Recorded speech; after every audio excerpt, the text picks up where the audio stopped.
우리 성도 여러분, 우리 주일 이후로 또 하루하루 또 잘 지내셨는지 궁금합니다.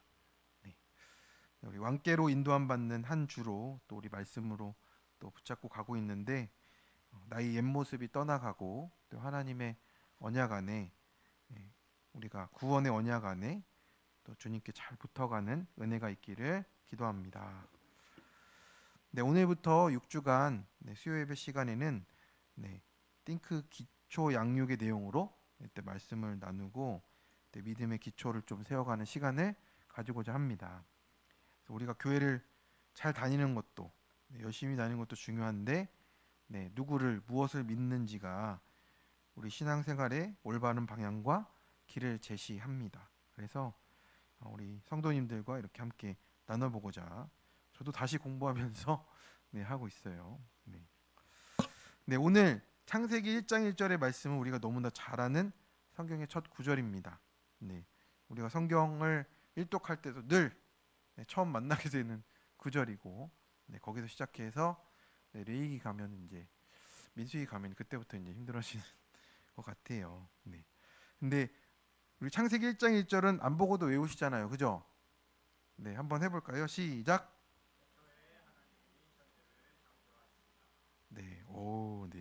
잘하셨습니다. 2절. 네. 네, 2절은 저도 뭐 잘 또. 불과 이렇게 우리가 1절이요. 4개의 단어로 이루어져 있습니다. 4개의 단어. 4개로 이루어져 있는데 지극히 짧죠. 근데 우리가 이 그냥 아는 내용만큼만 보이는 것 같아요. 근데 이 짧은 구절이 큰 무게를 가지고 있습니다. 얼마나 중요하면 창세기 첫 구절일 뿐만 아니고 성경 전체의 시작이 되는 구절이라는 이 무게가 담겨 있더라고요. 그래서 하나님을 믿는 사람들의 믿음은 바로 이 구절에서부터 시작이 되는 겁니다. 이 말씀을 믿느냐 믿지 않느냐도 있고 또 이 말씀을 어느 정도의 깊이로 믿느냐에 따라서 우리 한 사람의 인생의 삶의 목적과 방향, 과정과 질과 의미의 수준이 달라지는 거예요. 이 내용은요, 우리의 삶의 시작이 전혀 우연이 아님을 선포하는 것과 마찬가지예요. 그래서 우리 삶을 뚫고 들어오는 말씀입니다. 이 말씀이 내 안에 뚫고 들어오면 하나님이 우리 삶의 중심이 되어진다라는 말씀이에요. 태초에 하나님이 천지를 창조하시니라 이 말씀을 너무 많이 들었지만 이 것에 담겨 있는 의미가 깊습니다. 그 태초는 바로 시간의 기원이 돼요. 시간이 시작되는 시점을 우리에게 말해주는 겁니다. 시간이 언제 시작됐냐? 태초인데 그걸 우리가 어떻게 말로 다 설명할 수 없지만 그 시간에 시작이 있다라는 것을 우리에게 이미 말해주고 있는 겁니다. 근데 하나님은 그럼 어떤 분이냐? 그럼 그렇게 보면 하나님은 영원하신 분이기 때문에 이 시간의 개념 밖에 이미 존재하고 계시는 분이에요. 그래서 하나님께서는 이제 시간이 사실 필요 없는 분입니다. 그런데 우리가 인간을 포함해서 이 물질의 이 형체를 지닌 세상에서는요, 이 만물이 시간 속에서만 존재할 수가 있는 거예요. 그러니까 시간이 없으면 우리가 존재할 수가 없는 거죠. 그래서 하나님께서 인간이 이 땅을 존재할 수 있게 하시려면 시간을 먼저 만드신 겁니다. 그래서 그 시간이 시작되는 시점이 1절이 말하는 태초인 겁니다.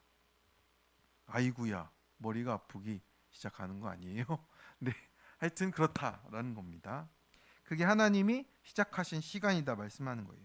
그래서 하나님의 영혼과 하나님께서 인간을 만드신 시간의 접점이 태초라고 이렇게 표현되는 겁니다.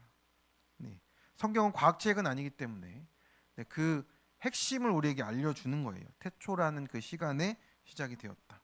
그걸 어떻게 누가 압니까? 라고 물어볼 수 있겠죠. 그러면 그때 거기 있는 분밖에는 알 수 없는 거예요. 그렇기 때문에 성경은 우리에게 계시로서 알려주는 겁니다.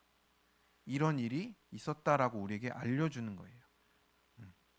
그래서 인간은 시간만 있어서 존재할 수 있나요? 그런데 또 그렇지도 않아요.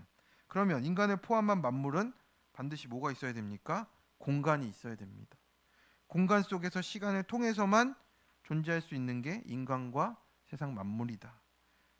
그래서 시간을 있게 하신 하나님이, 그 하나님 아버지께서 이제 인간이 존재할 공간을 만들어 내시는데, 그게 천지라고 이렇게 또 설명을 하는 거죠. 그래서 하나님이 천지를 만드셨습니다. 그래서 그 천지는 예전부터 있는 게 아니라 없었던 거예요. 무에서 유를 있게 하신 거죠. 그런데 지금 이제 우리가 보는 하늘, 우리가 보는 땅과 같은 이 지구의 이 천지를 말씀하시는 게 아니고, 그건 이제 3절 이후로 나오는 거고요. 1절에서 말하는 이제 천지라 하는 것은요, 지금과 같은 하늘 땅을 만드는데, 이 온 우주를 만드는데 필요한 구성의 물질, 이 재료들이 된다고 이해하시면 됩니다. 네.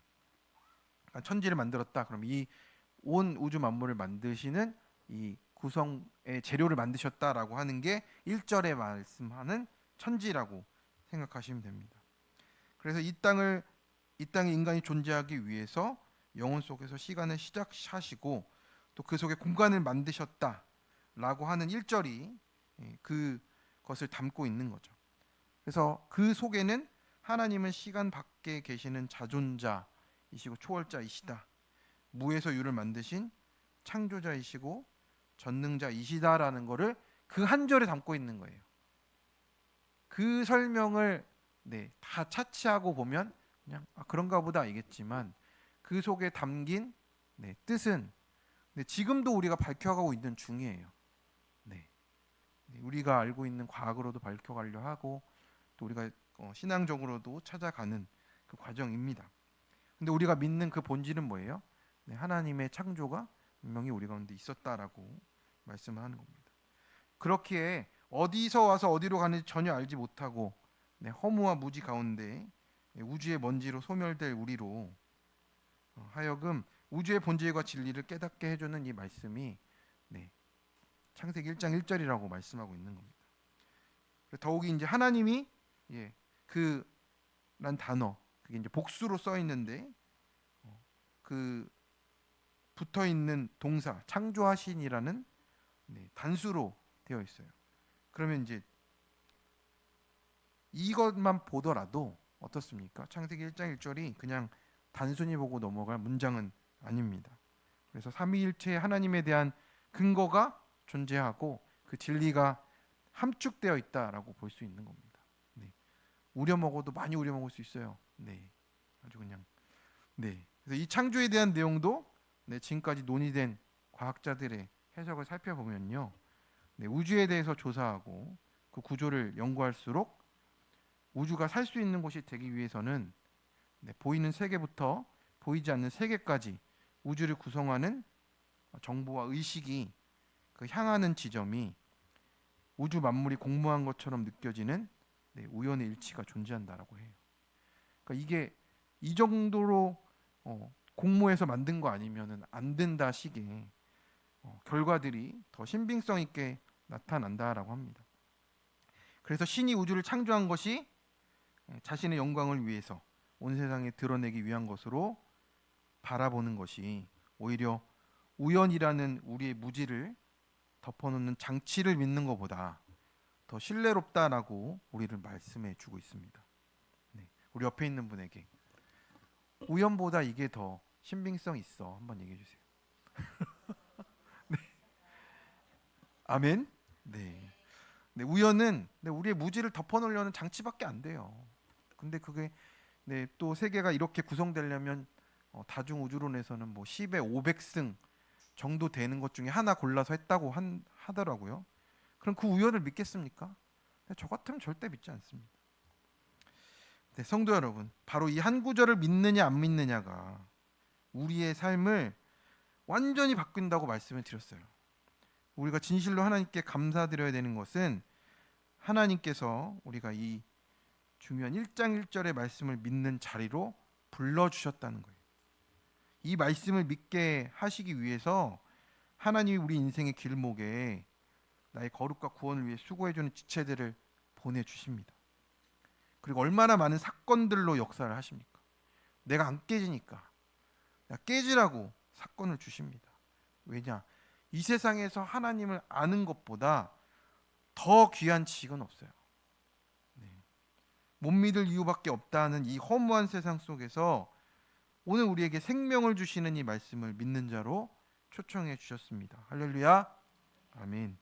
그래서 오늘 말씀을 통해서 우리 인생이 우연이 아니고 왜 하나님의 창조인지, 삼위 하나님께서 우리 인생을 어떻게 도우시며 창조하시는지를 같이 띵크해 보고자 합니다.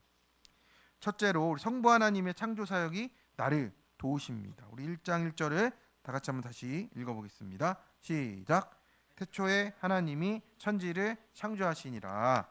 아멘. 그래서 성경의 첫 단어는 이제 베레시트라는 태초에라는 단어인데요.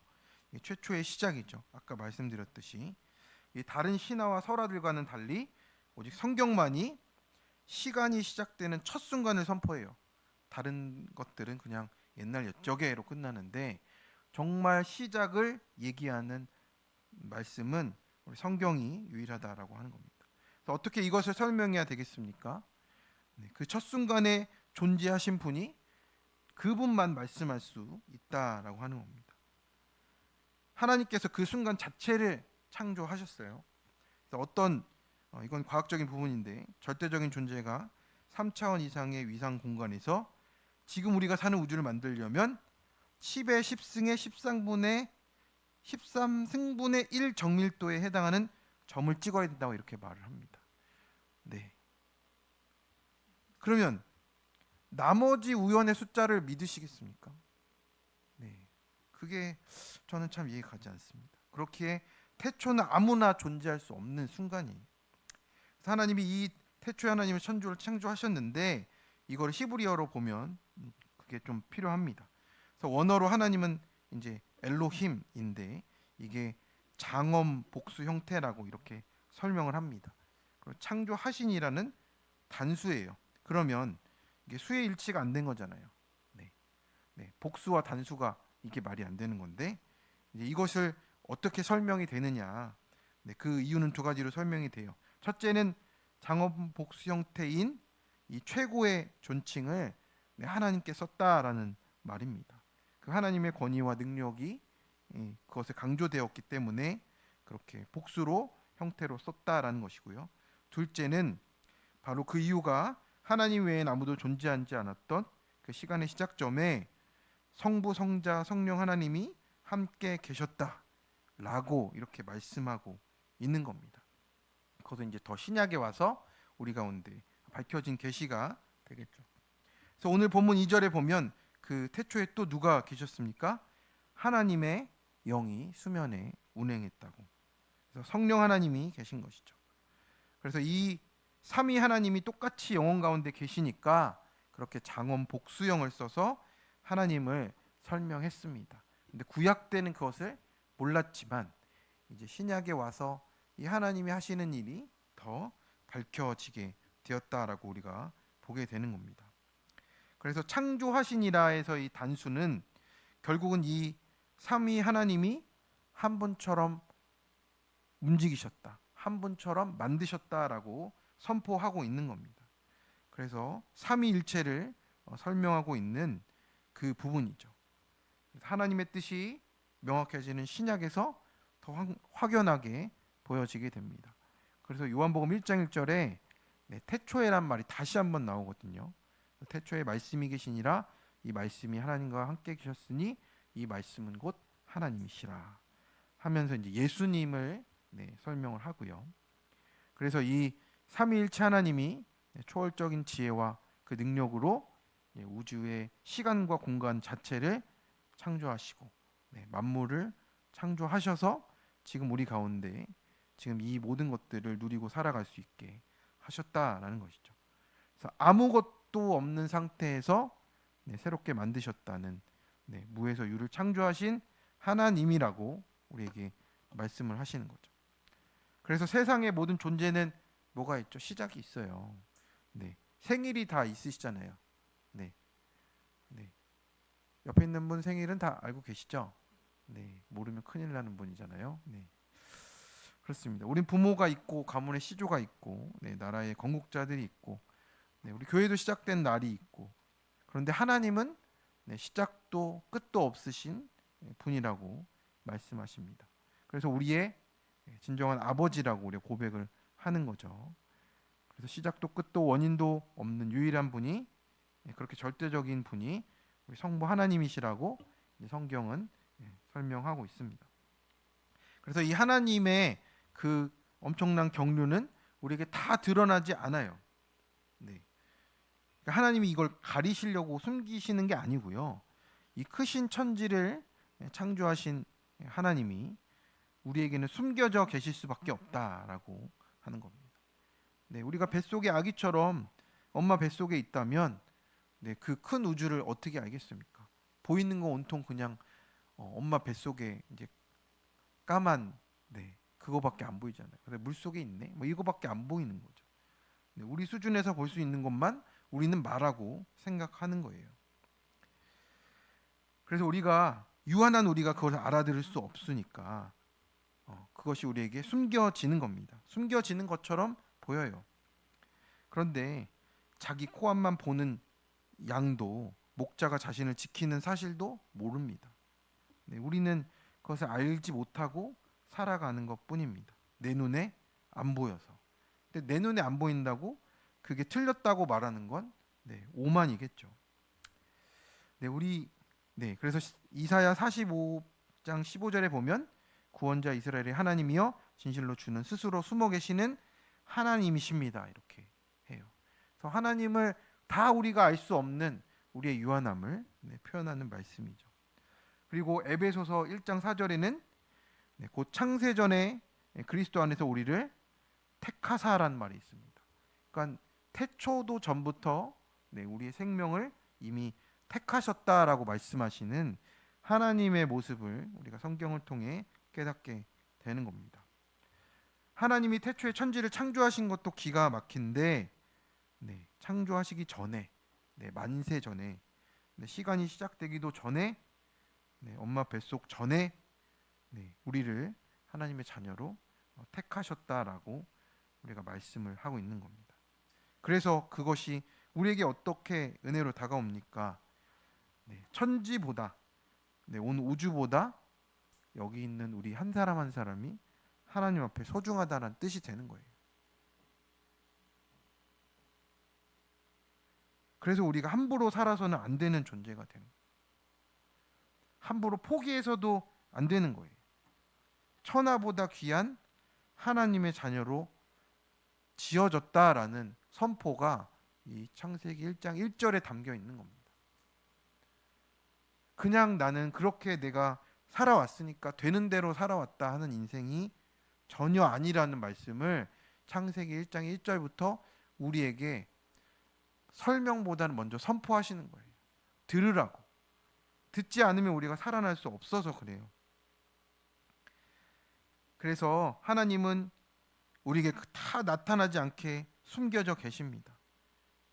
그래서 온 우주를 창조하시고 보존하시고 다스리시지만 그 우리에게 드러나지 않은 그 택함을 통해서 우리를 구원해 가시는 겁니다. 이게 하나님 아버지의 의지예요. 성부 하나님의 뜻이라고 우리가 알 수가 있습니다. 그래서 성부 하나님을 우리 신학적인 용어로 감춰진 하나님의 뜻 이렇게 부른다고 설명을 해주십니다. 그래서 성부 하나님이 다 알리실 수 없어서 그것을 우리 성자 예수님을 통해서 깨닫게 하시는 것이 이제 우리에게 행하시는 하나님의 사역이 되십니다. 그래서 우리는 인생에 우연이 있을까요? 없을까요? 우연이 없습니다. 하나님의 구원 앞에서 우연이 없어요.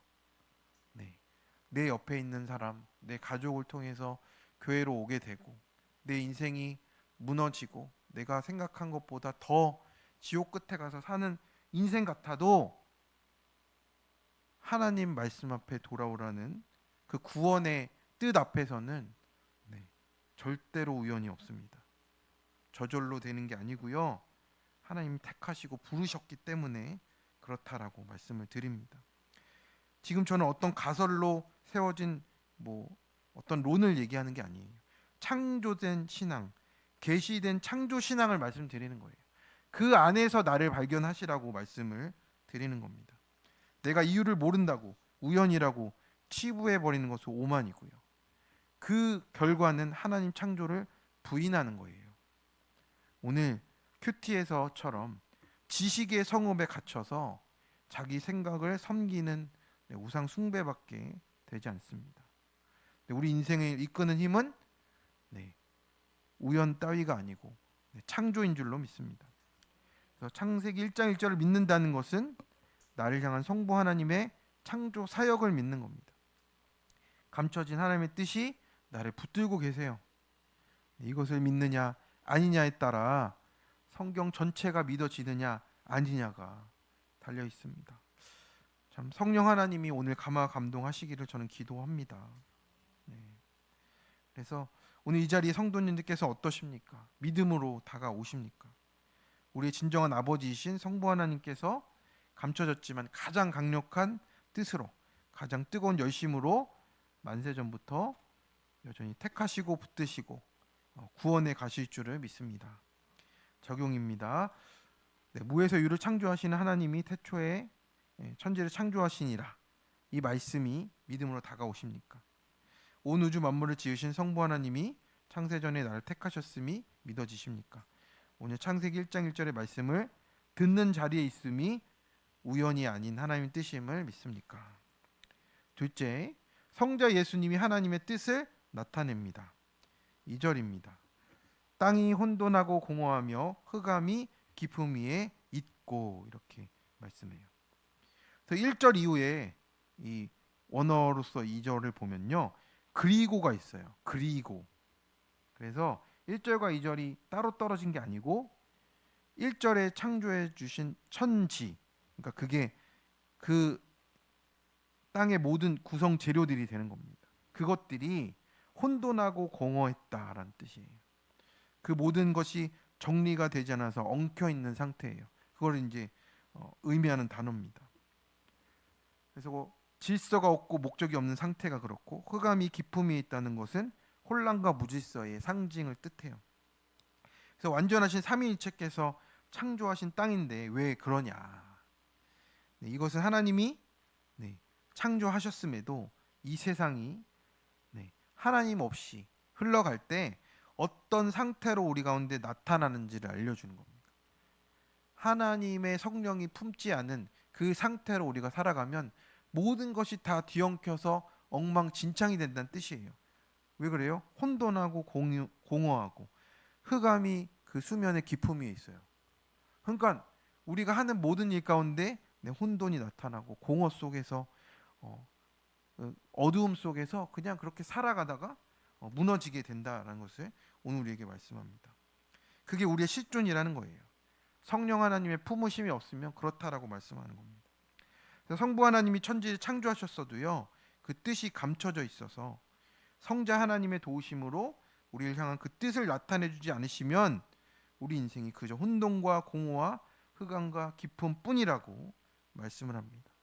내가 예수님을 믿는다 해도 육체의 소욕으로 가득하기 때문에 하나님이 내 안에 거하시기가 너무 힘드신 거죠. 그래서 숨겨진 하나님의 구원의 뜻이 내 시간과 공간 안으로 들어오기 어렵다라는 말씀이 되는 거예요. 그래서 우리 인생에 예수님이 찾아오셔야 합니다. 그래서 그걸 말씀으로 나타내 주세요. 그래서 그것을 우리가 정말 말씀으로 살아낼 수 있는지를 보여주신 분이 우리 예수님이시고, 그 하나님이신 예수님이 시간과 공간 속으로 사람의 몸을 입고 직접 들어오셨다. 이게 성육신의 은혜라고 오늘 우리에게 말씀하고 있습니다. 전 우주를 창조하신 무한하신 하나님이 우주의 중심도 아니고 보이지도 않는 이 지구라는 이 전보다도 못한 이 행성 안으로 들어오셨어요. 근데 그 중에서도 마리아라는 한 여인의 자궁 안으로 티끌처럼 작고 연약한 태아로 들어오셨습니다. 이것이야말로 이제 무한하신 성자께서 혼돈하고 공허하고 흑암이 깊음 위에 있는 우리 인생 가운데 내려오신 겁니다. 이런 성육신도 황공한데 심한 매질과 모욕과 십자가에 매달려 모든 피를 다 쏟으시고 죽임까지 당하셨는데도 지금도 우리가 믿지 않아서 그렇게 그분을 고통스럽게 하는지도 모릅니다. 그래서 자기 몸을 버려서 스스로 혼돈하고 공허하며 흑암의 깊음 속에서 죽음의 자리까지 내려가셨습니다. 왜 이렇게 하셨습니까? 죄와 사망으로부터 우리를 구속하시려고, 우리 죄의 대가를 남김없이 대신 다 받아내시려고 지금 그렇게 우리에게 행하셨습니다. 그래서 죄값을 다 치르시고 우리를 그 죄의 멍에에서 또 하나님의 진노에서 우리를 자유롭게 풀어주시기 위함이었습니다. 그래서 우리 성자 예수님을 통해서 우리가 무엇을 알 수 있습니까? 우리를 구원하시는 것이 하나님의 뜻이라는 걸 알게 되는 거예요. 그래서 성자 예수님은 나타난 하나님의 뜻으로 이렇게 표현이 됩니다. 성부 하나님은 감춰진 하나님의 뜻이라면 우리 예수님은 나타난 하나님의 뜻입니다. 나를 구원하시기 위해서 우리 삶 가운데 나타나신 분이라고 우리가 이렇게 고백을 하게 되는 겁니다. 그런데 우리 인생은 어떻습니까? 여전히 혼돈하고 공허하고 흑암이 깊다고, 우연타령하고 남 탓하고 왜 내게 이런 일이 왔는지 모르겠고 내가 이런 일 당한 사람이 아니라고 어떻게 네가 나한테 이럴 수 있냐 부르짖으며 억울해하는 겁니다. 우리에게 이 닥친 혼돈과 공허와 흑암이 그 깊음이 우연이 아닙니다. 이 고난은요 결국에는 예수님께서 우리에게 오시는 징조가 되고 통로가 된다라고 말씀을 하시는 거예요. 그래서 그 속으로 들어오셔서 말씀을 주시고 질서를 세우시고 생명을 심으시는 겁니다. 그래야 우리가 하나님이 그 창조하신, 하나님이 정말 보기에 좋았더라 하시는 그 생명 가운데 우리가 살아갈 수 있게 된다라고 말씀해 주십니다. 그래서 이제 성자의 몸으로 세워주신 우리 교회와 공동체 안으로 들어와서 믿음의 지체들과 함께 우리의 연약함과 제약을 나누면서 살아가는 것이 우리가 그 흑암과 공허와 또 어두움을 이길 수 있는 그 삶의 자리로 나아갈 수 있다라는 겁니다. 저도 참 저의 성품과 착함과 능력과 저의 그것을 믿고 살았지만 결국에는 내 성품과 이 모든 것으로는 내 아내와 살아갈 능력이 없더라고요. 아내가 말하는 한마디에 저도 제가 화가 나서 저도 큰 실수를 저지르게 됐죠. 결국에는 그 일이 제가 구원을 깨닫게 하시는 예수님의 일이 되었습니다. 그래서 우리가 성품으로 순종하는 것과요 정말 우리 예수님 안에서 그 상속자로 우리가 순종하며 나가는 것은 하늘과 땅 차이가 있는 겁니다. 그래서 내 안에 있는 혼돈과 공허와 흑암과 깊음을 인정하고 직면해서 회개하시기 바랍니다. 그래야 하나님의 창조가 내 안에 다시 나타나는 것입니다. 우리 옆에 있는 분에게 이렇게 얘기하겠습니다. 지금 여기 있는 게 우연이 아니야. 한번 또 얘기해 주세요. 우연이 아닙니다. 할렐루야. 아멘. 좋은 질문입니다. 성자 예수님께서 내 안에 혼돈과 공허, 흑암과 깊은 가운데 어떻게 찾아오셨습니까? 다른 지체의 구원을 위해 점처럼 내가 낮아질 자리는 어디입니까? 분하고 기가 막히지만 관계와 질서 속에 순종하여서 내 삶에 예수님이 나타나시고 있습니까? 셋째입니다. 성령께서 효과적으로 도우십니다. 2절의 후반부입니다. 같이 읽겠습니다. 시작. 하나님의 영은 수면 위에 운행하시니라. 아멘. 그렇게 혼돈하고 공허하고 흑암이 깊음 위에 있는 그 땅에 그 땅을 덮고 있듯 수면 위에 하나님의 영, 루아흐 엘로힘이 운행하고 계시다라고 합니다. 그래서 그 이 창조의 재료들의 그 흑암 같은 그 여러 제약 속에서 고통하며 괴로워할 때 우리를 창조하신 성령 하나님이 정확하게 효과적으로 도우신다라고 우리에게 말씀을 합니다. 그래서 어떻게 도우시냐? 그것을 우리가 한번 찾아봐야 되는데, 그래서 성령 하나님은 하나님의 효과적인 능력이라고 우리에게 설명이 되는 거예요. 네. 그래서 그걸 어떻게 하고 계시냐? 운행하신다라고 표현을 합니다.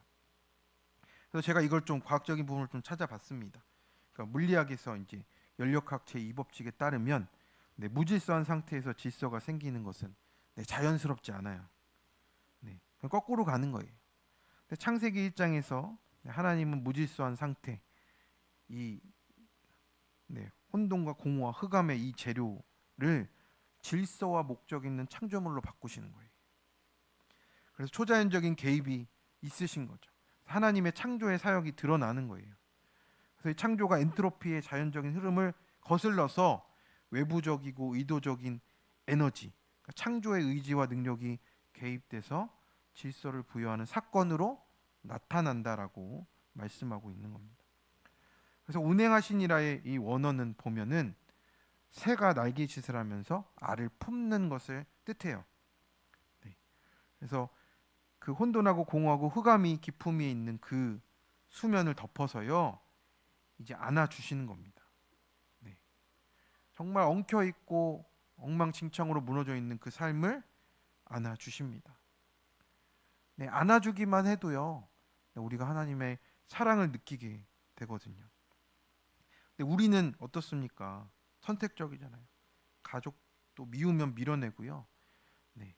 나한테 예쁜 짓 해야 안아줘요. 그런데 성령 하나님은 광야같이 메마르고 텅 빈 그리고 그 땅을 덮고 있는 흉흉한 그 모습을 그대로 끌어안아 주시는 우리를 안아주시는 분이십니다. 그래서 성령님께서 그 품으로 그 수면을 안고 계신다고 하는 것은 그 속에 창조되는 우리들을 향한 하나님의 깊으신 사랑을 보여주시는 겁니다. 그래서 절대로 인간은 던져진 미아가 아니다. 절대로 인간은 고아처럼 어쩌다가 그냥 이 세상에 내던져진 존재들이 아니라는 것을 설명해 주십니다. 왜 품으십니까? 우리 안에 하나님의 사랑과 생명이 자라나게 하시기 위해서, 생명이 태어나시게 하기 위해서 끌어안고 품어주시는 하나님이라고 오늘 우리에게 말씀해 주시는 겁니다. 우리 성도 여러분, 우리 성령 하나님께서 우리 삶 가운데 우리를 그렇게 끌어안아 주신 적이 얼마나 많습니까?